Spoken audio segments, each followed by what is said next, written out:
જય યોગેશ્વર મિત્રો, આજે ઘણા ટાઈમ પછી મને એક વાત જાણવા મળી કે મહાભારતના યુદ્ધમાં શ્રી કૃષ્ણએ અભિમન્યુને કેમ મરવા દીધો. તો એ વાત હું તમારી સાથે શેર કરવા માંગુ છું. આવો જાણીએ. મહાભારતમાં માત્ર યુદ્ધનું વર્ણન નથી, પરંતુ તે જીવનના રહસ્યનો બોધપાઠ શીખવાડે છે. એ શીખવાડે છે કે અહંકાર, અન્યાય, અસત્ય અને અધર્મનો અંત તો નિશ્ચિત છે. સત્ય, ધર્મ અને ન્યાયનો હંમેશા વિજય જ થાય છે. યતો ધર્મ તતો જય, એટલે કે અસત્ય કે અધર્મની સામે રક્ષા કરવા માટે સંઘર્ષ આવશ્યક છે અને અહંકાર તથા અધર્મ એ વિનાશનું કારણ હોય છે.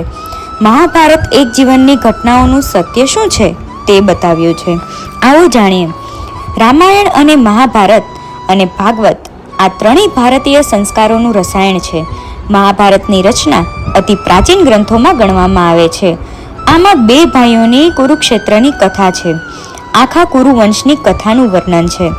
મહાભારતમાં વ્યાસજીએ જે વર્ણન કરેલ છે, જે પુરાણોમાં પણ ક્યાંય નથી જોવા મળતું. આથી જ મહર્ષિઓએ મહાભારતને પાંચમા વેદનું સ્થાન આપ્યું છે. મહાભારતના ગ્રંથ અને પાત્રોને સમજવાથી સંસારના સાચા ધર્મ અને કર્મનું ભાન થાય છે. સંસારના મોહના કારણે જ દુઃખોથી હર કોઈ પરેશાન થયા કરે છે.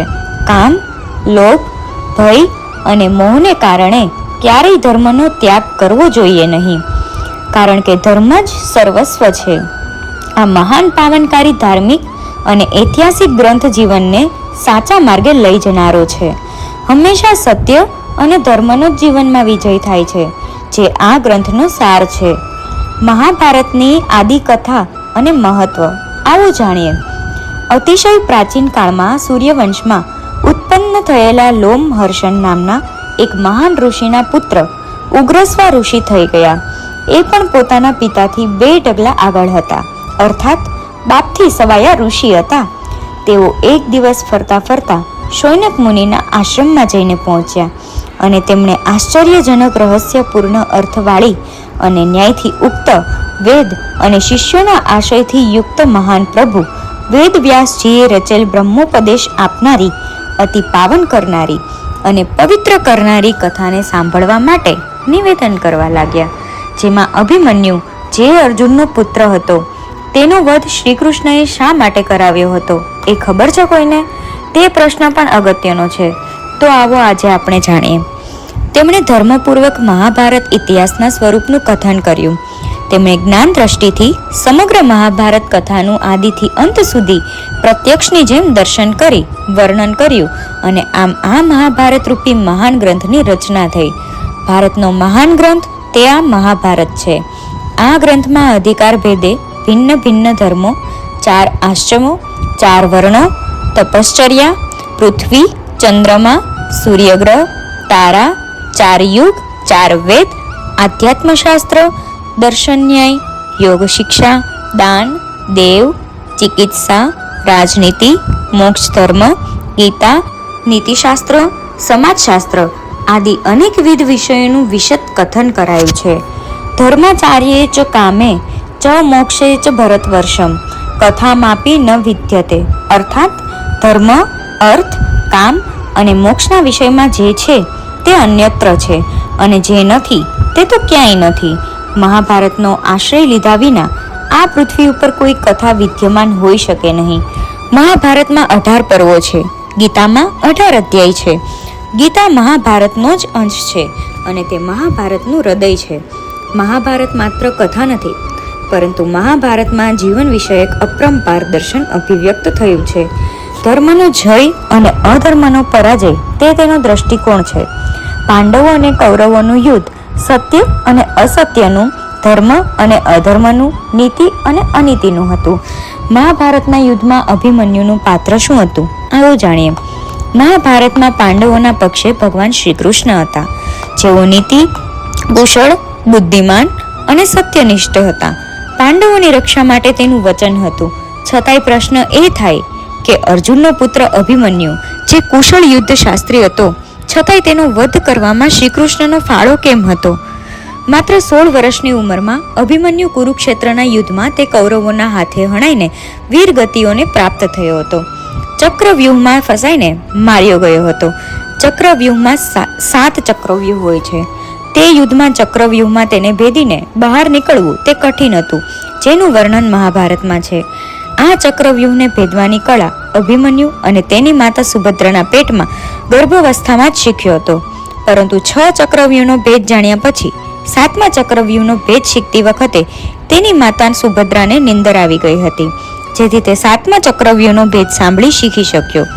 આ બધું તેની ગર્ભાવસ્થામાં જ બની હતી. તેથી કુરુક્ષેત્રમાં તે 7મું ચક્રવ્યૂહ તોડી બહાર નીકળી ન શક્યો અને તે કૌરવોના બાણથી હણાઈ ગયો હતો. મહાભારતના યુદ્ધના મહાન યોદ્ધા આ ચક્રવ્યૂહમાં માત્ર નાની ઉંમરમાં તેની વીરગતિ થઈ હતી, જેના જન્મ પહેલા જ એના મૃત્યુનું અલ્પ આયુ જ નક્કી 16 વર્ષનું આયુષ્ય નક્કી હતું. અભિમન્યુ એ ચંદ્રમાનો પુત્ર પણ મનાય છે. ભગવાન શ્રી કૃષ્ણનો પૃથ્વી ઉપર અવતાર લેવાનું થયું ત્યારે દરેક દેવદેવતાઓને અંશ રૂપે પૃથ્વી ઉપર અવતરણ ધારણ કરવાનું કહ્યું. ચંદ્રદેવ, જેના પુત્રના અવતરણ માટે પણ તેના પુત્રને અવતરણ માટે કહેવામાં આવ્યું, ત્યારે ચંદ્રદેવે ના પાડી કહ્યું કે હું પુત્ર વિયોગ સહન કરી શકું નહીં, માટે હું મારા પુત્રને પૃથ્વી ઉપર અવતરણ લેવા નહીં મોકલું. બહુ વિનંતી બાદ ચંદ્રદેવે તેને થોડા સમય સુધી જ પૃથ્વી ઉપર અવતરણ ધારી મોકલવાનું કહ્યું. આથી અભિમન્યુનું આયુષ્ય માત્ર 16 વર્ષનું હતું અને પૂર્વજન્મમાં ચંદ્રમાનો પુત્ર હતો. તે અભિમન્યુ તરીકે અવતર્યો હતો. અર્જુનનો પુત્ર બની અભિમન્યુ પાંડવો તે વીર યોદ્ધા હતા. તેનો પુત્ર પરીક્ષિત થયો, જે ભાગવતોના મૂળ શ્રોતા હતા. આમ અભિમન્યુ પૂર્વજન્મમાં ચંદ્રનો પુત્ર હતો અને માત્ર 16 વર્ષની માટે જ પૃથ્વી પર જન્મ લઈને આવ્યો હતો. તેથી જ તેને સૌના આશીર્વાદ હોવા છતાં પાંડવો પક્ષે તે મહાન યોદ્ધા માત્ર 16 વર્ષની ઉંમરે જ વીરગતિ પામ્યો હતો. ચક્રવ્યૂહના 7મા કોઠાથી નીકળી ન શક્યો. અભિમન્યુના યુદ્ધના મેદાનમાં મૃત્યુ સમયે કર્ણએ તેને છાતીએ લગાડીને કહ્યું કે મહાભારતના યુદ્ધમાં ન તો પાંડવો જીતી શકશે ન તો કૌરવો, પરંતુ પુત્ર અભિમન્યુ તું જીતી ગયો. મહાભારતના યુદ્ધમાં તારું નામ અગ્રગણ્યમાં રહેશે. મને ગર્વ છે કે મને તારા જેવા વીર પુરુષ સાથે લડવાનો અવસર મળ્યો. શાંત થઈ જા અભિમન્યુ. અભિમન્યુ ચંદ્રદેવનો પુત્ર અભિમન્યુ હતો. અભિમન્યુએ અર્જુનને કહ્યું કે તમે મારા પિતા નથી. અભિમન્યુના મૃત્યુ પછી જે અર્જુને ભગવાન શ્રી કૃષ્ણને કહ્યું કે મારે એકવાર મારા પુત્ર અભિમન્યુને મળવું છે, ત્યારે ભગવાન શ્રી કૃષ્ણએ સમજાવ્યું કે આ પૃથ્વી લોકમાંથી ગયા પછી કોઈ કોઈના પિતા નથી અને કોઈ કોઈનો પુત્ર નથી. જો તારે તેને મળવું હોય તો આ તેનો મૃતદેહ છે, તે જોઈ લે. છતાંય અર્જુને તેને મળવાની જોવાની ઈચ્છા હઠ કરી. ત્યારે ભગવાન શ્રી કૃષ્ણએ તેને તીર ઉપર બેસી જવાનું કહ્યું અને તે તીરના ચમત્કારથી અર્જુન સ્વર્ગલોકમાં પહોંચ્યો. ત્યાં ઇન્દ્ર અને અપ્સરાઓ સાથે આનંદ લઈ રહ્યો હતો ને ત્યાં જઈ જોયું કે તેનો મૃત પુત્ર અભિમન્યુ પણ મોજૂદ હતો. તેને જોઈને અર્જુન સ્તબ્ધ થઈ ગયો અને તેની પાસે જઈને કહેવા લાગ્યો કે હે અભિમન્યુ, હું તારો પિતા અર્જુન છું. મારે ગળે લગી જાઓ અને તમારી અંતિમ ઈચ્છા અભિલાષા બતાવો, જે હું પૂરી કરી શકું. અભિમન્યુએ તેને ઓળખવાની ના પાડતા કહ્યું કે તમે પૃથ્વીલોકમાંથી આવો છો અને પિતા પુત્ર પત્ની ભાઈ દાદા વગેરેના સંબંધો માત્ર પૃથ્વીલોકમાં જ હોય છે. અહીં સ્વર્ગમાં નહીં. સ્થૂળ શરીર છોડ્યા પછી આત્માને કોઈ સાથે સંબંધ રહેતો નથી. આ સાંભળી ઉદાસ મન સાથે અર્જુન જ્યારે પૃથ્વીલોક પર પાછો ફર્યો, ભગવાન શ્રી કૃષ્ણને મળ્યો, ત્યારે તે કૃષ્ણએ પણ કહ્યું કે મેં તને પહેલા જ કીધું હતું કે આ પૃથ્વીલોક છોડ્યા પછી કોઈ કોઈનો સાથો નથી. આ સંસાર આ ચક્રમાં સંબંધોમાં ફસાય છે, પરંતુ જે પરમ જ્ઞાની અહીં સમજી જાય છે તેને આત્મજ્ઞાન સંપન્ન થઈ જાય છે. અભિમન્યુની વીરતા મહાભારતમાં ગૌરવ રૂપે અમર રહેશે. અભિમન્યુના આયુષ્યના વરદાનથી ભગવાન શ્રી કૃષ્ણ તથા અર્જુન પણ તેને બચાવી શક્યા ન હતા અને અભિમન્યુ મહાતેજસ્વી પુણ્યાત્મા અભિમન્યુ એ નાની ઉંમરમાં મોટા મોટા મહારથીઓને મારીને સ્વર્ગ પ્રાપ્ત કર્યું. કૌરવોના કાળ બની મહાયોદ્ધાનો નાશ કર્યો.